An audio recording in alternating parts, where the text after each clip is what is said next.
Capítulo 6. Amparo fraternal. Noite fechada, encontramo-nos à porta de aposento modesto, em santuário humilde. Gentil irmã de nossa esfera nos aguardava no limiar, saudando-nos atenciosa.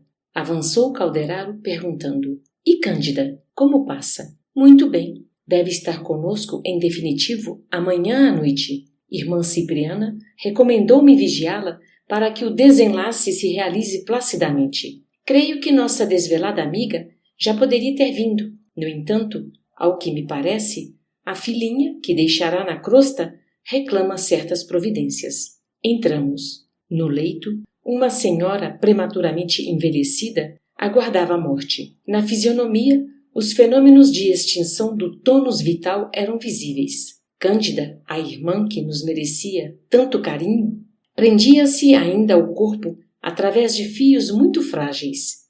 Pela doce luz que lhe nimbava a fronte, emitida por sua própria mente, eu lhe observava a grandeza d'alma, o sereno heroísmo.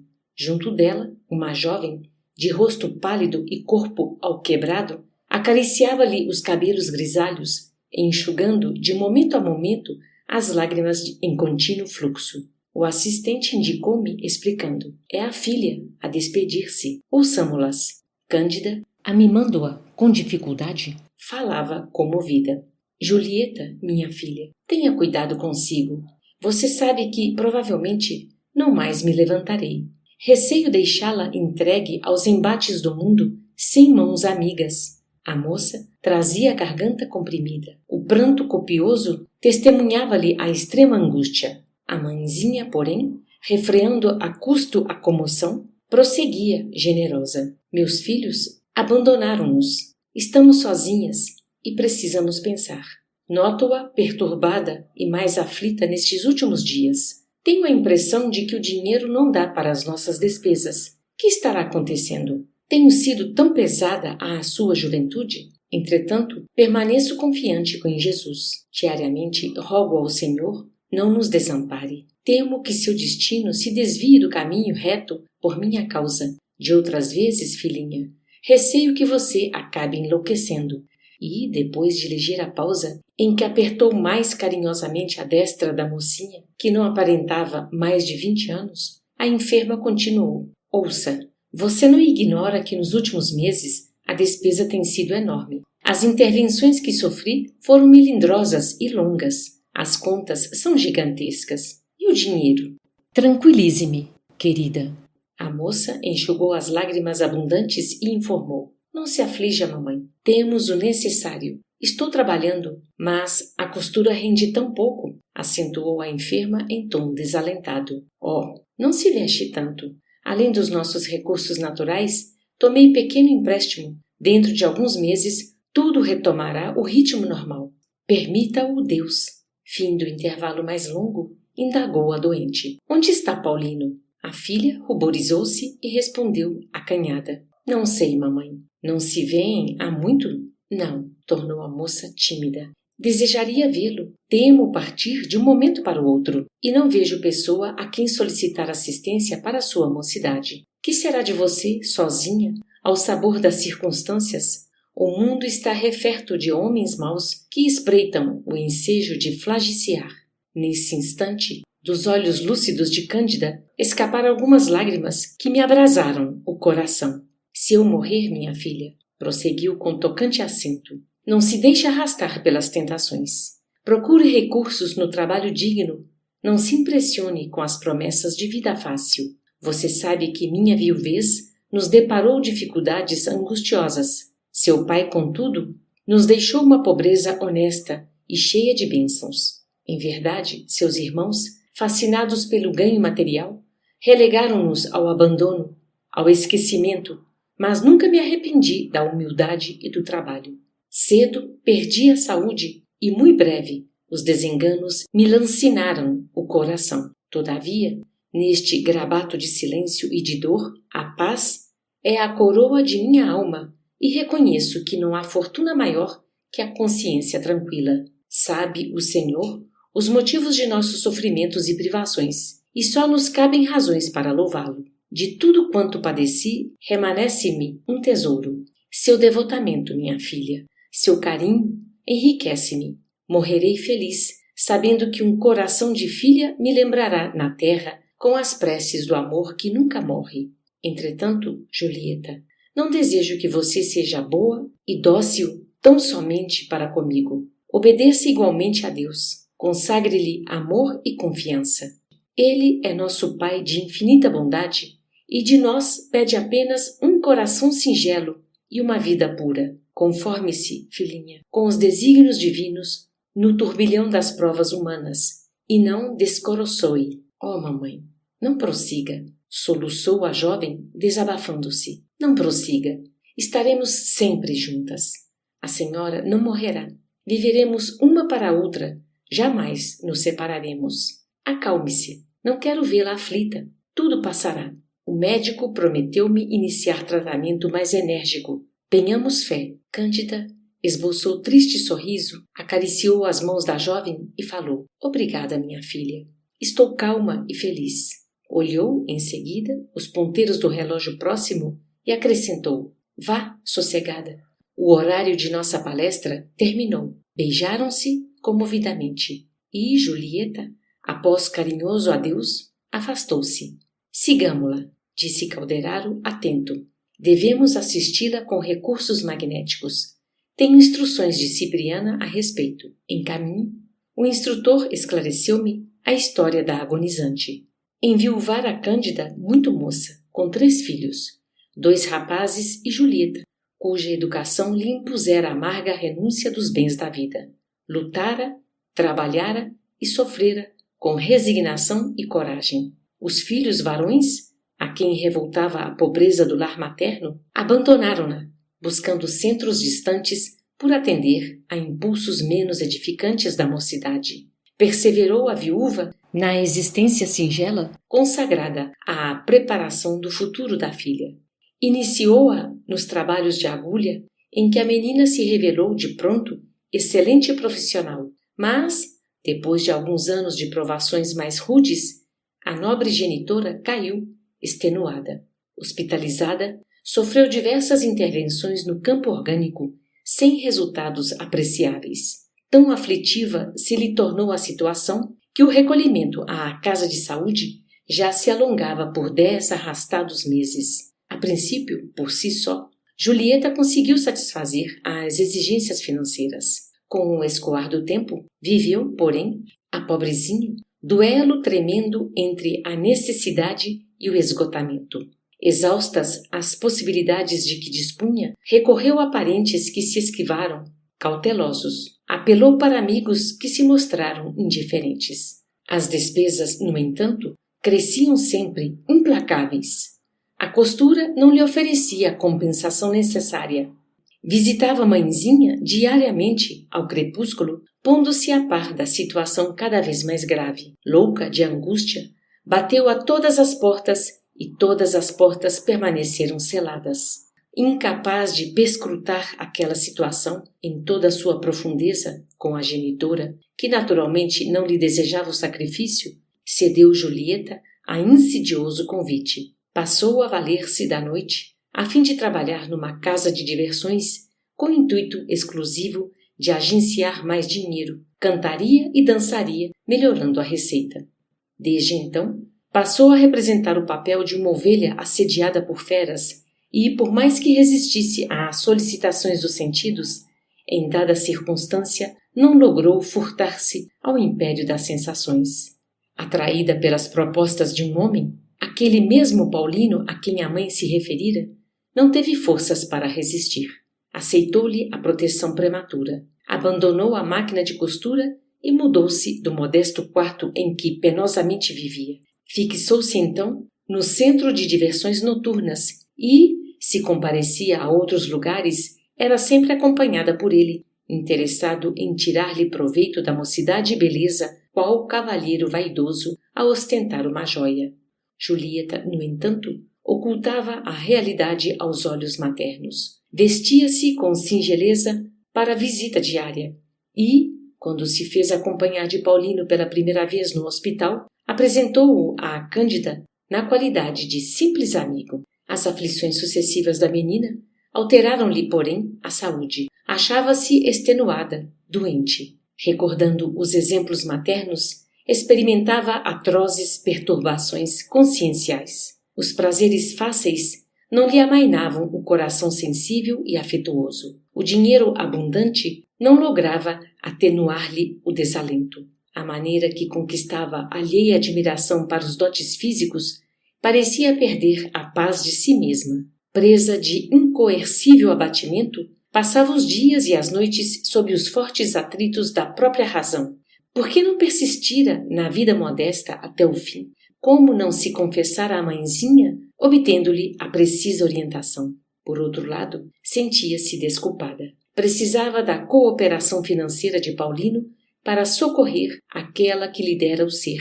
Buscara recursos em todas as fontes que lhe pareceram limpas e acessíveis, e todas as mãos permaneciam cerradas aos seus rogos. Mas estaria procedendo com acerto? Não sentia coragem para tornar à oração de outros tempos. Debatia-se-lhe a mente angustiada entre as exigências do mundo material e as imperiosas postulações do espírito. No entanto, concluiu Calderaro atencioso, as preces maternas acompanhavam-na através do escabroso caminho, e Cândida não tem sofrido em vão. Colaboradora fiel de muitos serviços e credora de muitas bênçãos. Depois de inteirar-me daquele drama comum a várias mulheres jovens dos nossos dias, segui o orientador até o aposento em que Julieta lhe receberia o socorro à organização psíquica em desvario. Rememorando as palavras ouvidas dos lábios maternos, acolheu-se a jovem num divã, em pranto convulsivo. Torturantes pensamentos se lhe entrechocavam no cérebro enfermo. Vibrações pesadas, caracterizando-se pela cor muito escura, desciam-lhe da fronte e fixavam-lhe no aparelho respiratório. Represavam-se na pleura, invadiam os alvéolos e daí passavam ao coração, influenciando as trocas sanguíneas, momento em que a substância fluídica das emissões mentais se esvaecia, absorvida pelas artérias. Notei, porém, que esse material oriundo da mente perturbada, imprimindo-se no mecanismo fisiológico, era assimilado pelo sangue, que, a seu turno, o restituía ao cérebro físico, acumulando-se em todas as zonas deste, mais próximas da substância cinzenta. Reparava, por isso, na jovem, não somente os olhos rubros e túrgidos de chorar, mas também os pródromos dos mais sérios distúrbios orgânicos. Identificando as manifestas perturbações no cérebro e no bulbo raquiano, encarei o meu orientador e perguntei: não estaremos aqui ante a misteriosa origem da encefalite letárgica? Muito mais do que isto, respondeu Calderaro sorrindo. A mente desvairada emite forças destrutivas que, se podem atingir os outros, alcançam, em primeiro lugar, o cosmo orgânico do emissor. Decidindo-se Julieta por um gênero de vida que lhe provoca violentos e contínuos conflitos na mente, passou a despedir energias fatais para ela mesma. Dotada de distinta educação, aurida ao contato materno que lhe aprimorou as concepções e lhe enobreceu os sentimentos, incompatibilizou-se com uma existência de nível mais baixo na crosta planetária. A preparação do espírito ilumina invariavelmente. Possuindo, destarte, sublime claridade interior para a jornada humana, colheria naturalmente paz, alegria e edificação no exercício de suas faculdades femininas, desde que se lhe oferecesse um campo de luta em que sentisse a sadia manifestação dos poderes de sua alma. O casamento digno é o campo indicável ao seu caso de mulher nobilitada pelo conhecimento e pela virtude. Cedendo, no entanto, às tentações de que foi alvo, sente-se intimamente precipitada escada abaixo. Todos os dias é constrangida, no silêncio, a recordar a exemplificação da genitora, a reconsiderar a própria atitude diante da vida e a reconhecer que se encontra desajustada. Nesse atrito incessante, agravado pelas péssimas emissões fluídicas do ambiente de que se tornou frequentador habitual, sua mente desce à região dos impulsos instintivos, experimentando extrema dificuldade em subir ao castelo das noções superiores, de onde a luz da consciência lhe dirige vigorosos apelos para que retorne à simplicidade e à harmonia. Tal situação impede-lhe a prece fervorosa, santificante e regeneradora, e daí o caos em que a pobrezinha tateia. É suficiente educada para colher qualquer benefício do meio onde levianamente se projetou e, dominada pela permanente angústia, faz demasiada pressão sobre a matéria cinzenta, dando causa a lamentáveis desequilíbrios orgânicos. Calderaro interrompeu-se por alguns instantes à maneira do professor que abre caminho à reflexão do aprendiz e acrescentou sereno: não está ela, pois, simplesmente ameaçada pela encefalite letárgica. Avizinha-se da loucura com estádios por distúrbios vários provocados pela disfunção celular. Não somente isto, Julieta, nas circunstâncias em que a observamos, pode ser atingida noutros centros vitais. É capaz de apanhar uma pleurisia como anticâmara para a tuberculose. Com facilidade será vítima de deploráveis intoxicações do sangue, que se caracterizam por moléstias indefiníveis dos vasos ou da epiderme, sem excluir as desarmonias fatais do fígado, prováveis portadoras da ruína e morte para o veículo denso. Chegados a este ponto das elucidações, o orientador ergueu os olhos e considerou: mas a justiça divina jamais desconhece a compaixão. Às vezes, nossa queda precipitada constitui mero desastre parcial a que nos arrasta o desespero. A eterna sabedoria examina o móvel de nossas ações e, sempre que possível, pronto, nos reergue. Somente quando nos mergulhamos no total eclipse do amor e da razão, deliberadamente fugindo aos processos do socorro divino, mantendo-nos nas trevas completas do ódio e da negação, defrontamos com absoluta dificuldade de receber influências salvadoras. Então, deveremos esperar os atritos cruéis do tempo, aliados às forças de caráter compulsivo das leis universais. Se a jovem não pode elevar-se ao plano superior, como ave ferida pelo tiro de caçador impiedoso, a mãezinha, doente, permanece em poderosas orações transformadoras. Caiu a filha para socorrer-lhe o corpo, mas Cândida alcandorou-se mais por salvar-lhe a alma. Em vista disto, o amoroso poder de Cipriana agirá esta noite. Calou-se o meu interlocutor, submetendo a lacrimosa menina ao auxílio magnético de nosso plano, subtraindo-lhe certa quantidade de material escuro segregado pela própria mente e acumulado ao longo do cérebro, o que levou a efeito sem obstáculos dignos de menção. Todavia, como deixasse um tanto de tal substância na câmara cerebral, indaguei a causa dessa deliberação. O amigo tomou significativa expressão fisionômica e esclareceu: tenho instruções relativas ao caso. Julieta não deve receber hoje nosso concurso integral. Precisa manter-se enferma do corpo, de modo a ausentar-se das noitadas que costuma praticar. Em breves horas, será conduzida, junto de Paulino, em espírito, ao quarto de Cândida, onde a irmã Cipriana pretende dirigir-se a ele, valendo-se das breves horas de desprendimento parcial pelo sono. Compreendi tudo e, mais uma vez, admirei a ordem imanente na esfera do espírito. Em seguida, conduziu-me Calderaro ao serviço de assistência a um irmão sofredor, cujo caso examinaremos no próximo capítulo, a fim de não perdermos o fio do processo de auxílio a Julieta. Por volta das 2 horas, em plena madrugada, regressou comigo o instrutor ao modesto aposento de Cândida. Esta, fora do mirrado invólucro material, repousava nos braços de Cipriana, que lhe afagava a fronte com ternura de mãe. A doente, gozando extrema lucidez, fora do campo fisiológico, respondeu-nos às saudações, tranquila e feliz. Outros amigos conservavam-se ao lado dela, reconfortando-a para o transe definitivo. Permutávamos impressões, prazerosamente, quando 2 irmãos de nosso plano penetraram o quarto, conduzindo Julieta e um cavalheiro que identifiquei por intuição.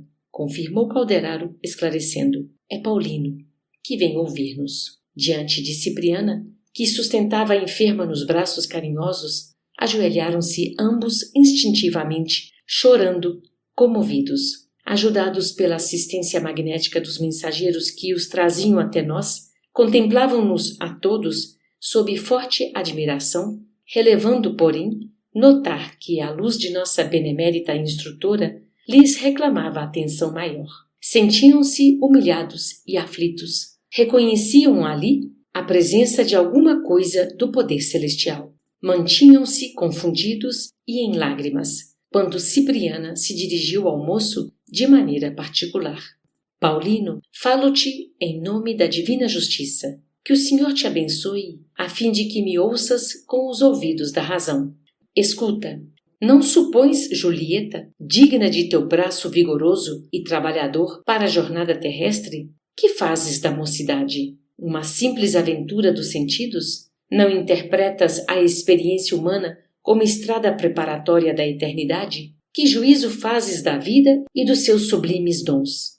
Não partilhes o ingrato labor dos nossos irmãos menos esclarecidos que pretendem converter a mulher numa cobaia infeliz para o jogo dos sentidos. Dignifica a tua existência de homem, honrando o sacerdócio feminino. Renasceste na terra, guardado por seu devotamento, cresceste sob os cuidados maternos e encontrarás ainda na mulher o vaso dileto para os teus sonhos de paternidade criadora. Por que persistir no vaidoso domínio de uma criança pobre por mero impulso de egoísmo e de ostentação? Não te confrange contemplar a prolongada aflição de Cândida, atormentada por atroz pesadelo, ante a incerteza dolorosa do porvir da filha? Desperta para os teus compromissos de natureza superior. Não vieste ao mundo simplesmente para gozar.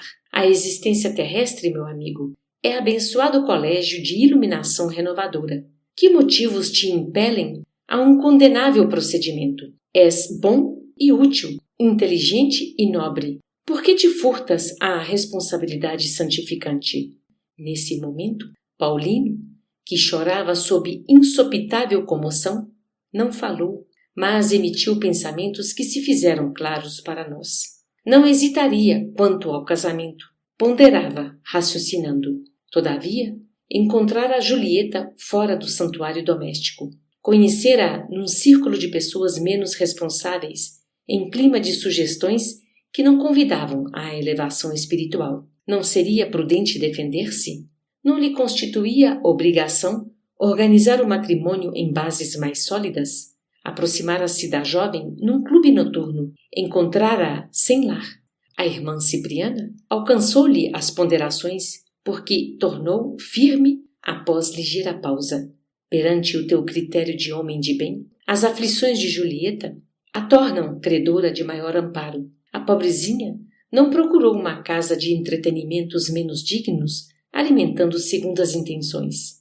Não lhe conheces, porventura, as preocupações absorventes de filha dedicada? Não sabes que seus pés ali buscavam trabalho e arrimo, proteção e recurso? Enquanto diligenciavas mera distração para a mente ociosa, Julieta vivia humilhações, tentando ganhar o remédio necessário à mãezinha enferma. Como absolver a ti mesmo e condená-la? Com que direito chasqueaste a respeitabilidade de uma jovem que visava a tão sagrados objetivos? Haverá vileza no sol quando seus raios incidem no pântano? Será culpado o lírio que adereça um cadáver? Paulino sacode a consciência adormentada pelas facilidades humanas. Ainda não sofreste quanto devias para santificar e amar a vida. Não desprezes o ensejo que se te oferece. Coopera no resgate de jovem mulher que te não surgiu no caminho por mero acaso. O amor e a confiança não constituem obras de improviso. Nascem sob a bênção divina, crescem com a luta e consolidam-se nos séculos. A simpatia, no mais das vezes, é a realização de milênios. Não te aproximarias de Julieta com tamanho apego se ela já não figurasse em teu pretérito espiritual. Dedica-te a ela, salva-a da loucura e da inutilidade. Oferece-lhe o braço de esposo, honrando a vida, antes que a morte te despedace o vaso físico nas mãos invencíveis.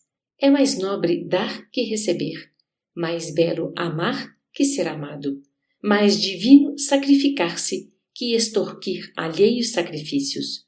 Não te cause moça a crítica do mundo. A sociedade humana é venerável em seus fundamentos, mas injusta quando extermina os germes de regeneração espiritual para a vida superior, a pretexto de preservar-se. Venha a nós, Paulino.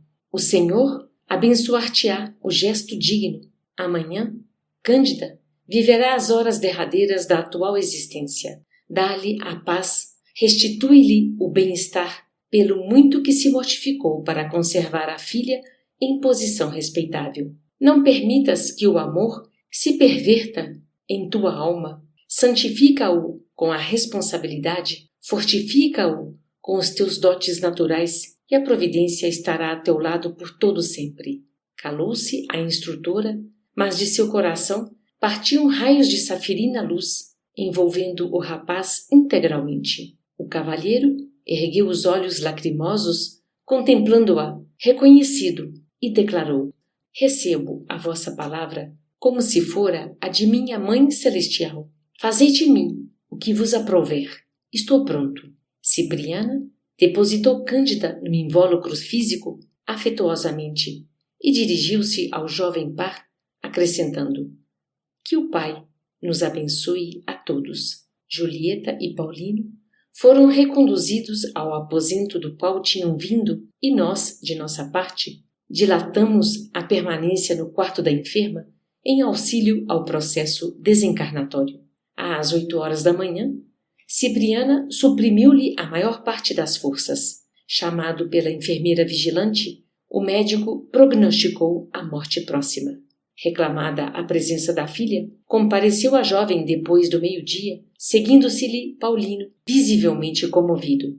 Que belo que é verificar a influência indireta do plano superior sobre os companheiros terrestres. Como haviam procedido nas horas de sono carnal, assim, ao observarem a venerável senhora em plena agonia, ajoelharam-se ambos, lacrimosos, quase na mesma posição de horas antes. Cândida fixou o rapaz em atitude suplicante e falou-lhe, com dificuldade, embora Cipriana lhe não deixasse fugir as energias, mantendo a destra luminosa sobre a sua cabeça. A agonizante comentou, comovedoramente, a angústia que lhe torturava o espírito. Receava deixar a filha inexperiente no mundo à mercê das tentações. Apelava para o cavalheirismo de Paulino, que a não deixou terminar. De olhos rasos d'água, colocou o indicador nos lábios da respeitável moribunda, confortando-a. Dona Cândida, disse atencioso, não fale mais nisso. Amanheci hoje com um propósito irremovível. Julieta e eu nos casaremos dentro em poucos dias.